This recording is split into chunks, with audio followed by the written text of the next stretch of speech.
The killer who left riddles at every crime scene. Detective Mark Lewis stood in the middle of a cold, silent crime scene. The house was spotless, too spotless. The victim, a young woman named Claire Johnson, lay peacefully on the living room floor as if she'd simply fallen asleep. But what caught everyone's attention wasn't the body. It was what was on the wall above her. Written in thick black marker were 4 strange words.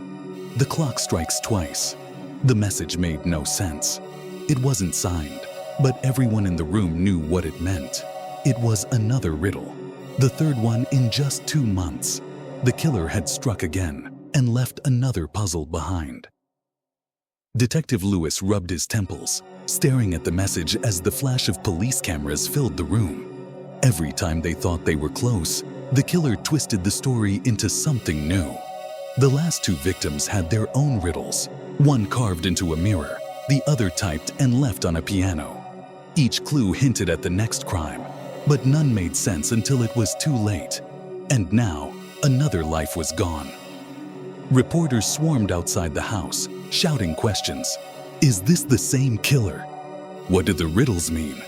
Lewis ignored them. Inside, he crouched beside the writing on the wall, reading it again and again.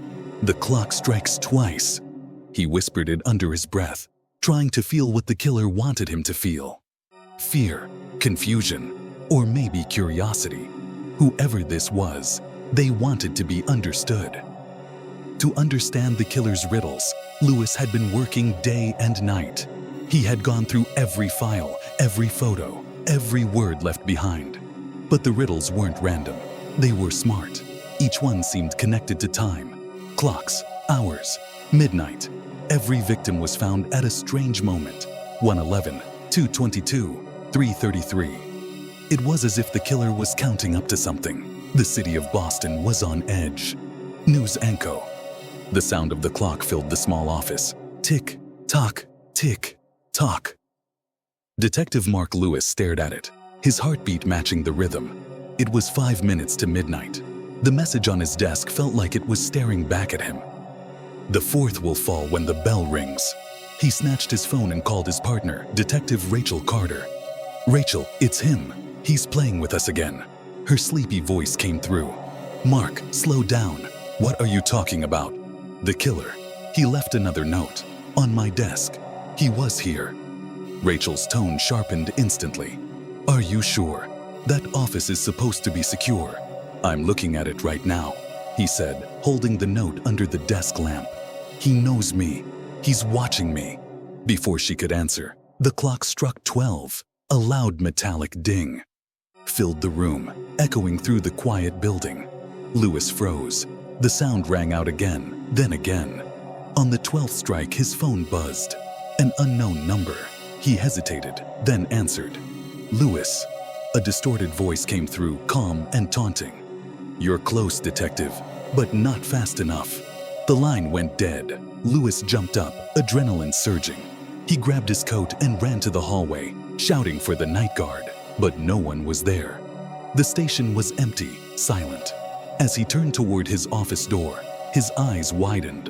Another riddle had appeared, written in thick red ink right across the glass.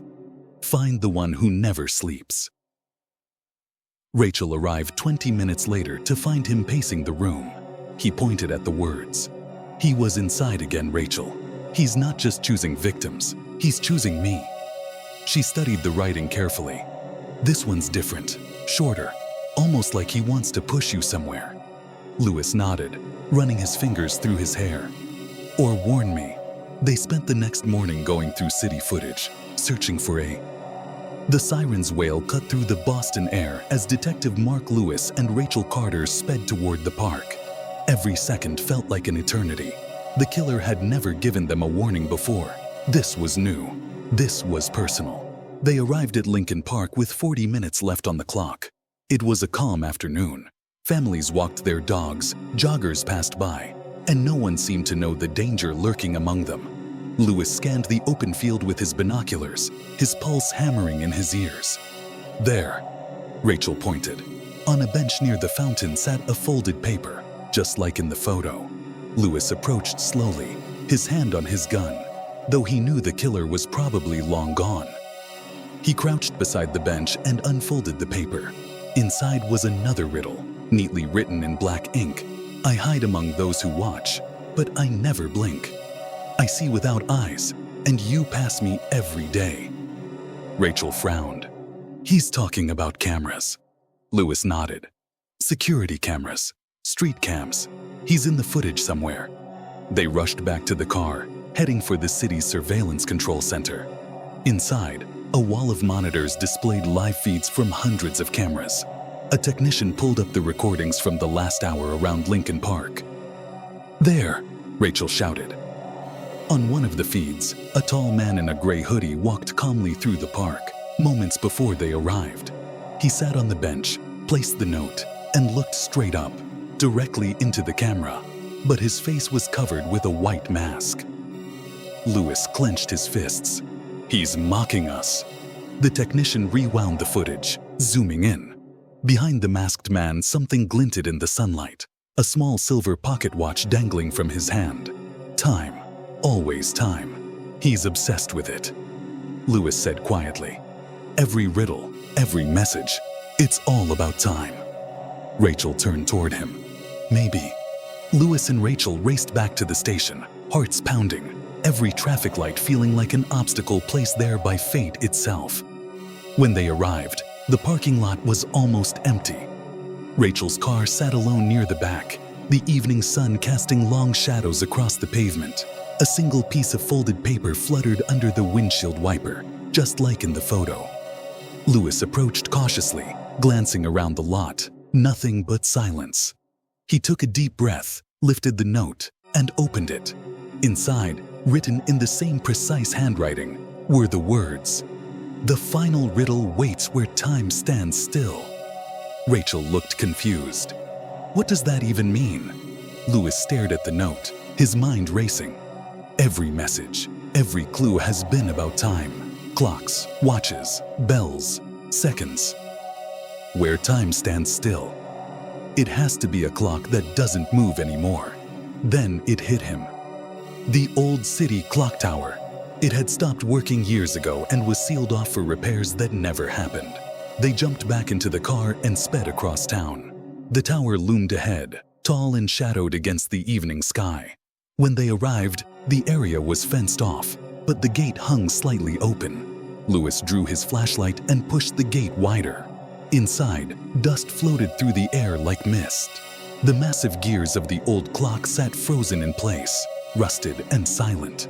Their footsteps echoed as they climbed the spiral staircase toward the top. Halfway up, Rachel's flashlight flickered. "Mark, do you hear that?" He paused. Somewhere above them, faint classical music played, a slow, eerie melody echoing down the stairwell. They exchanged glances and moved quietly upward.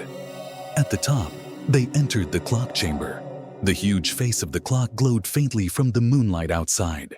In the center of the floor was a table, and on it, a small ticking pocket watch. Lewis,